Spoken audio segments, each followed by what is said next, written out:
शर्यत अजून संपलेली नाही, कारण मी अजून जिंकणार आहे. या माझ्या 45व्या एपिसोडमध्ये आपले स्वागत आहे. तुम्हाला हे माहीत आहे का? तुम्हाला हे माहीत आहे का? तुम्ही कितीही कमवा आणि कितीही मिळवा, जाताना तुम्ही काहीच घेऊन जाणार नाही आहात.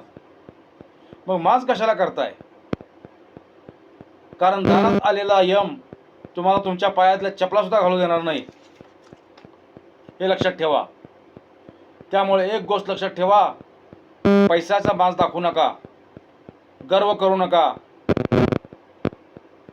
आणि चांगले वागा. शर्यत अजून संपलेली नाही, कारण मी अजून जिंकणार आहे. याचे सर्व एपिसोड पाहण्यासाठी @राजेश कतले 1 या माझ्या यूट्यूब चॅनलला सबस्क्राईब करा, लाईक करा, शेअर करा, कॉमेंट्स करा. थँक्यू.